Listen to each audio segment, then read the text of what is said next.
just by the name, like Buddhist. But we need to practice what Buddhists believe, what Buddhist people appreciate, and they want to cultivate in their life. So one of them is the 5 precepts, right? The 5 precepts are not to kill and harm any living being, okay, and not to steal anything, and not to misbehave or not to commit sexual misconduct, and not to lie, and not to use any intoxicants, right? Harmful drugs or anything like that. So these are the 5 precepts. So practicing Buddhists always keep these 5 precepts in their everyday life.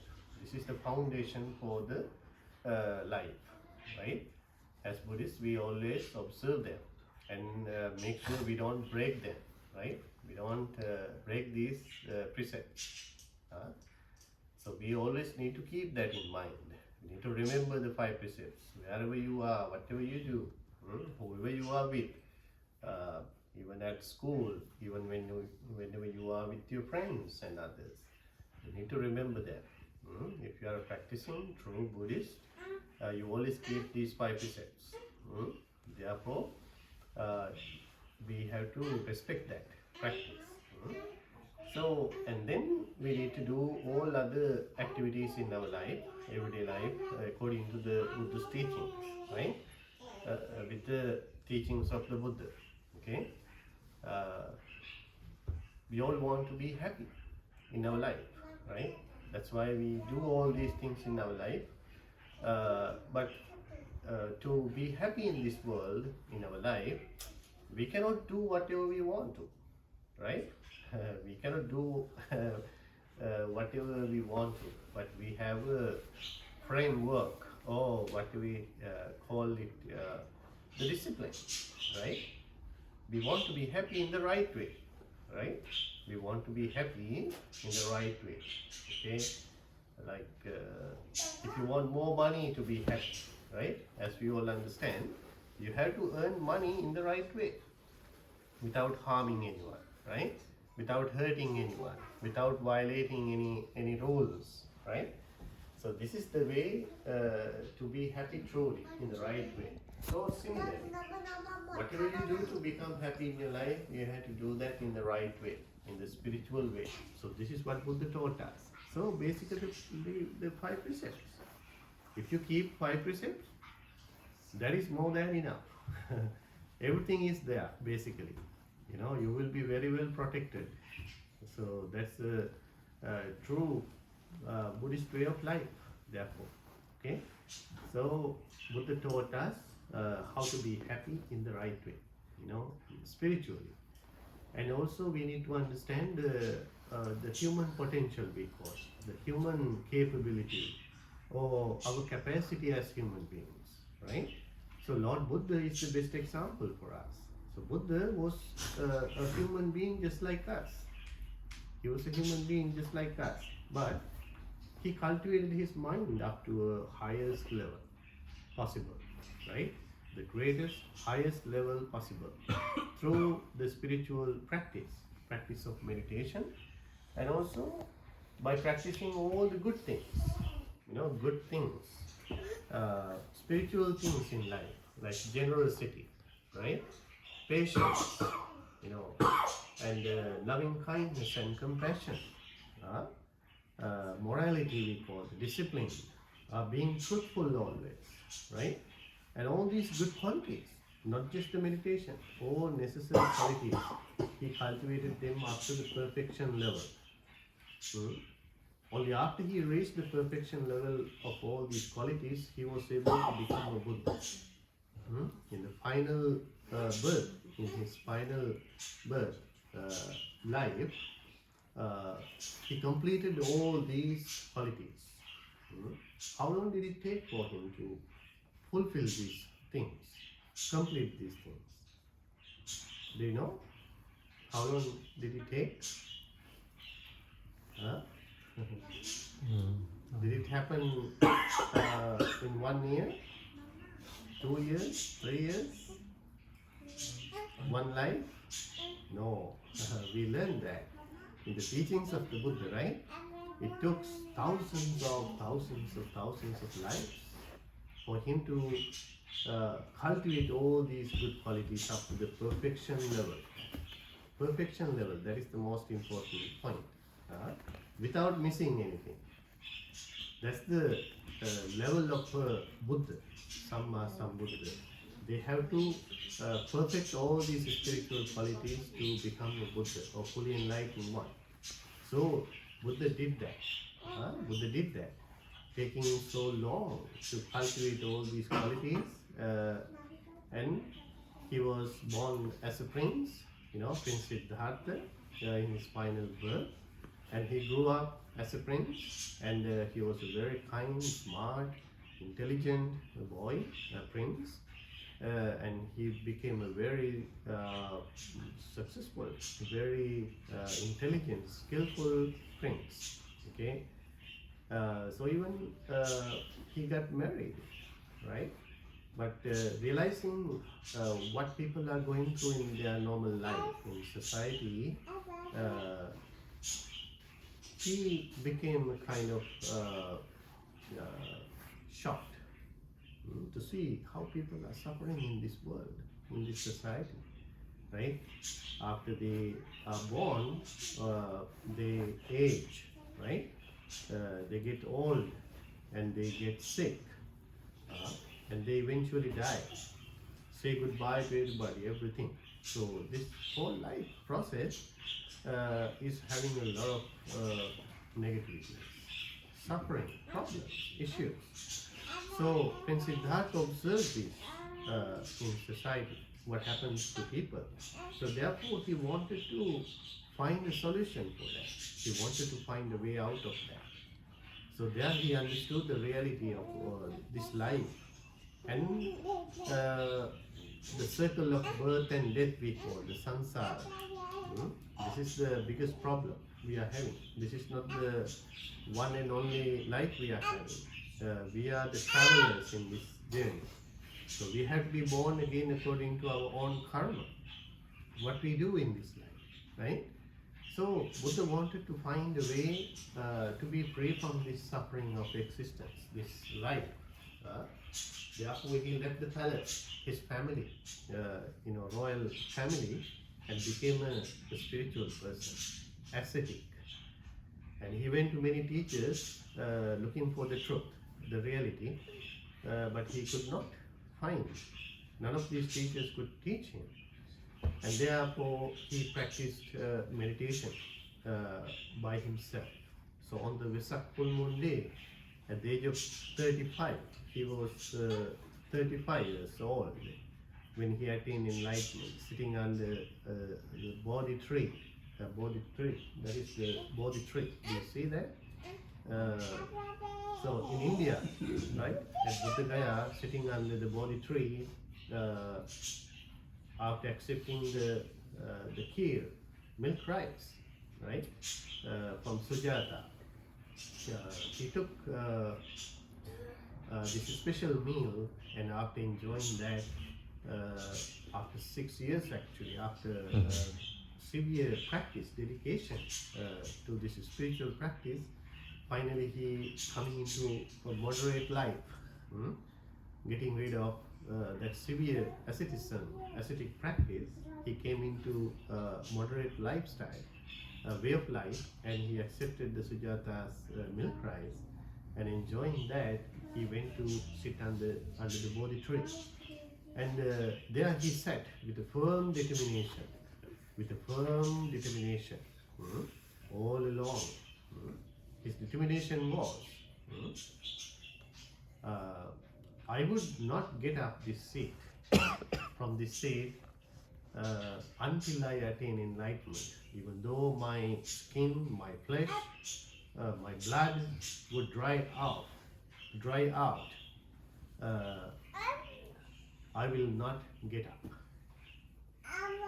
So that's the firm determination he had that day. And he practiced meditation, and he reached the most purified level of the mind, this consciousness. And with that deep samadhi, we call. He attained to a special kind of knowledges at that night. Mm? At that night, he gained this very special knowledge. Trividya, we call. Pubbe nivasa anusati jnana. He turned his attention to see his own existence. Not only this life, but thousands of millions of lives, how he had been coming through this existence. He understood everything related to his journey. Now, like watching a movie in a big screen in front of his eyes, he saw his own life, process of becoming, re-becoming again and again, going through this circle of birth and death. And even how that happens. How that happens, why it happens. He understood. There he could see, he could realize how he was coming again and again to this existence because of the karma. Intentional, volitional, positive and negative actions, what we call the karma. Because of that process, he kept coming to this existence again and again. And then, that was the first knowledge he got. Then he turned his attention to see if it is the same for others also. Was it just for himself? And then he turned his attention to see other beings, other living beings, human beings, hungry ghosts, animal, divine beings, and everybody. He paid his special attention to that with the highly spiritual mind, with that deep samadhi. And there also he could realize, he understood how different beings are traveling through this existence because of the same process. The karma, conditions, sankhara we call it. How different beings are born in different places, right? Even though we are human beings today, we don't know who we were in our previous life and who will be in our next life. So this is the complexity itself of the journey. We don't know. So it is very complex. It all happens because of our own karmas. So we can be born as an animal. We can be born as a hungry ghost, even a divine being, as a human being even. So we never know. It all depends on our own karmas, our actions. So therefore we have to be very careful about what we do. Our actions, our karma, how we live our life, right? The Buddha very profoundly, broadly understood the reality of this existence, therefore. And there he comes to the realization of asavakte jnana. Venivasa-anusati jnana was the initial special knowledge. Chatupapada jnana was the next one, how different beings are born and traveling through this existence. And the third knowledge, based on these initial realizations, asavakya, he completely understood this process in terms of the dependent origination, what we call the paticca samuppada. How this whole process of existence, suffering coming to be, is taking place. This is what he realized, becoming a Buddha. He gained the perfect knowledge with his highly spiritual mind, without any guidance from anyone, any god or any human being, any teacher, but by himself he realized this ultimate truth, common to everybody, common to everybody, even though you believe it or not, accept it or not, if you are a Buddhist or not. What he realized was common to everybody, all living beings, as a universal truth, reality. So that is how he became a Buddha, fully enlightened one. So what he completely understood is called the Four Noble Truths. Four Noble Truths. The suffering, the cause of suffering, how to end it, or the cessation of suffering, and the way, how to end this suffering, practicing what? What we call the Noble Eightfold Path. So this is what he completely realized, becoming a Buddha. So that is what we are celebrating. So after becoming a Buddha, after becoming enlightened, he revealed what he realized to the world. For 45 years, from his enlightenment until he was 80 years old, he was teaching what he realized and made many people understood and enlightened through the teachings all over India, even visiting other neighboring countries like Sri Lanka. He was giving this gift of Dhamma, the truth, to the world. So today, in the modern world, scientific world, even Western countries are appreciating what we realize as the truth. The teachings of the Buddha, the Dhamma, as the reality, it never changes. It is universal, it is timeless, it is always prevailing all over the place. This is the teachings of our own life, about ourselves, what Buddha taught us. Basically, to understand what the suffering is and how to get rid of it. This is exactly what Buddha taught us. So this is what we are appreciating today, celebrating today. As I mentioned earlier, this is the highest goal possible for anyone to attain.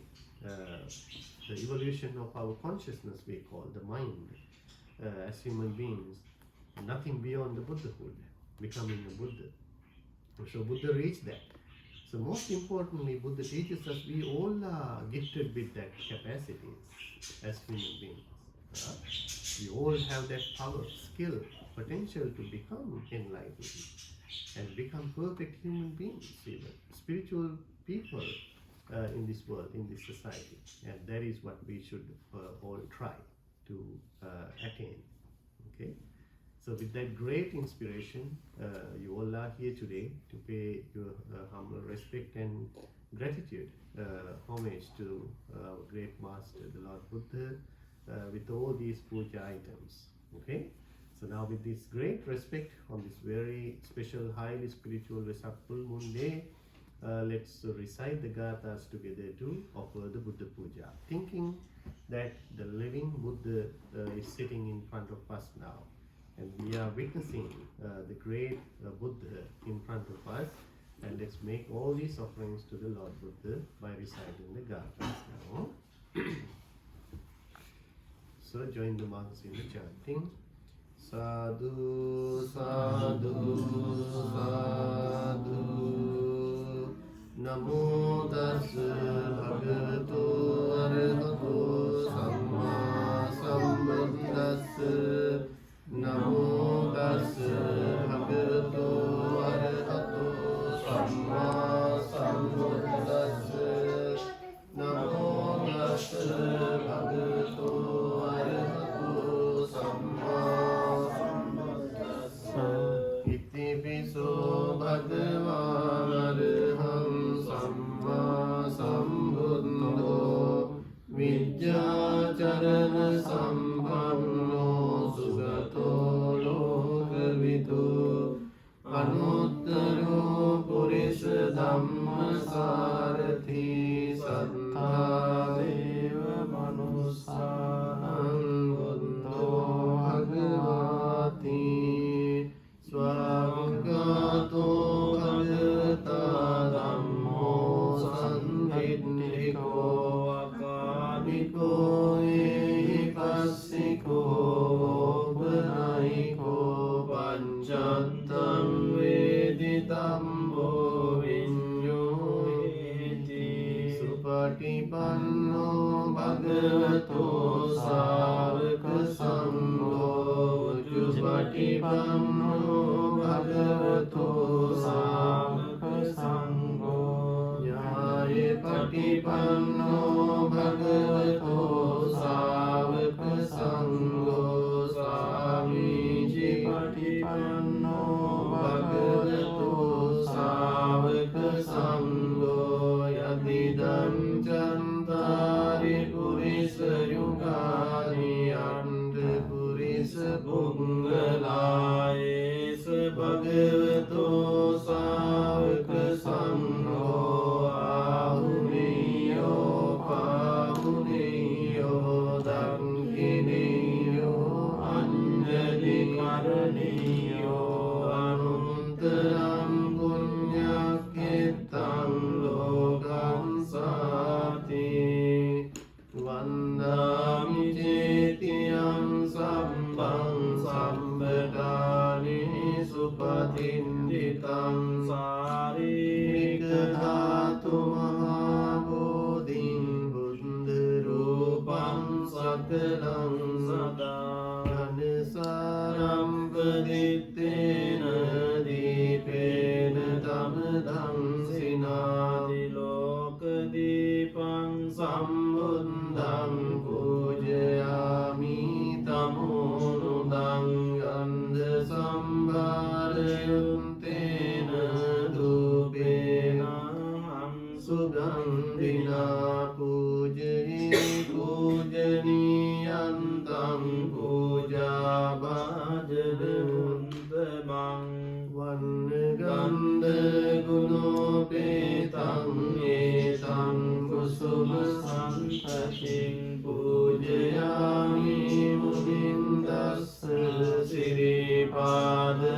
Sarodhe Pujemi Buddham Kusumena Nena Punyena Metena Labami Bhukkham Bhukkham Nilayati Ataidam Mekayo Tathayati Vinasabhavang Adivasituno Bhante Paniyam Upanamitam Anukampam Upadaya Patigannatu Untama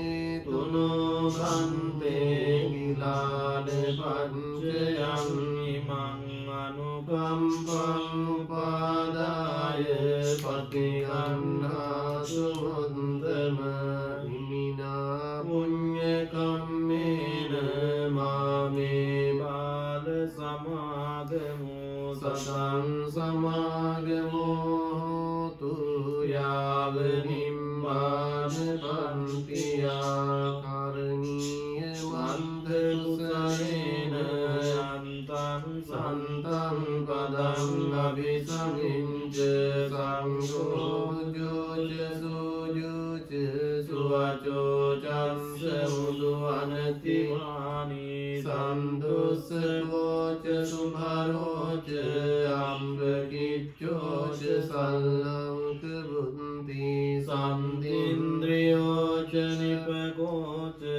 Ambegambo Bulesu Ananugindo Rachagundam Samachari Kinchena Vinyo Pare Upavadeyom Sukhino Vakemino Hontu Sambe Santa Bhavantu Sukhitanta Eke Chipanadutande Tasavata Brahvanavase Sarigavaye Mahantava Manjimaransakanukula Dindavaye Vandindaye Chadure Vasanti Adidure Bhutava Sambhave Siva Sambi Santa Bhavantu Sukhitantara Paruparam Nigubbeta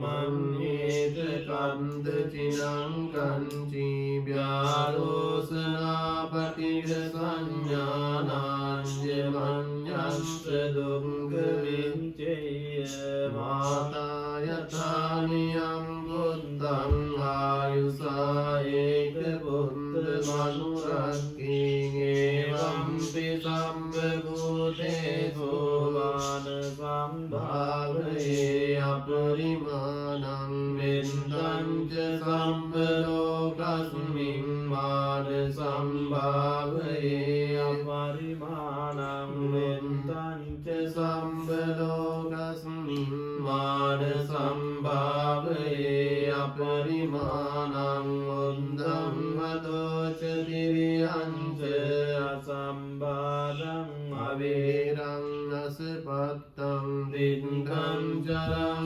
නිසින්නෝ වාසයානෝ ආයාවතන්ත විගත වින්දෝ ඒතං සතින් අදිත්තේය බ්‍රහ්මමේතං විහාරං ඉදමාවෝ නින්දිංච අනුපදම්ම සීලවාදං සනීන සම්පන්නෝ භාවේසු විනය්‍යගේ ධම්මයි ජාතු ගම්බසෙයං පුනරීතිති තේන සච්ච වජ්ජේන සොද්ධිතේ හෝතු සම්පදායේ තේන සංච වජ්ජේන සම්බරෝගෝ විනන්දතු ඒතේන සංච වජ්ජේන හෝතු තේජය මංගලං සම්බීතියෝ විවංජන්තෝ සම්බරෝගෝ විනස්සතු මාතේ භවන්ත්වන්තරායෝ සුඛී දීඝායුකෝ භව භවතු සම්බ මංගලං රංකන්තු සම්බ දේවතා සම්බ බුද්ධානුභාවේන සදා සුන්ති භවන්තු තේ භවතු සම්බ මංගලං රංකන්තු සම්බ දේවතා සම්බ ධම්මානුභාවේන සදා සුන්ති භවන්තු තේ භවතු සම්බ මංගලං රංකන්තු සම්බ දේවතා සම්බ සංඝානුභාවේන සදා සුන්ති භවන්තු තේ රක්ඛත්තයං භූතානං පාපං විවාරණා පරිද්දස්සානුභාවේන අන්තු දේසං උපද්දවේ ආකාසට්ටා ච බුම්මණ්ඩා දේවානාගා මහිද්దికා පුඤ්ඤන්තං අනුමෝදිත්වා චිරං රක්ඛන්තු ශාසනං ආකාසට්ටා ච බුම්මණ්ඩා දේවානාගා මහිද්దికා පුඤ්ඤන්තං අනුමෝදිත්වා චිරං රක්ඛන්තු දේශනං ආකාසට්ටා ච බුම්මණ්ඩා දේවානාගා මහිද්దికා පුඤ්ඤන්තං අනුමෝදිත්වා චිරං රක්ඛන්තු ත්වං සදා. සාදු සාදු. Okay, today on this very special Vesak full moon day, you all came to the temple, our Indian friends, with the children, and you observed 5 precepts, and we offered the Buddha Puja, chanting the Gathas together, and you listened to the Dhamma, the teachings of the Buddha, about the meaning of the Buddhahood, of becoming enlightened.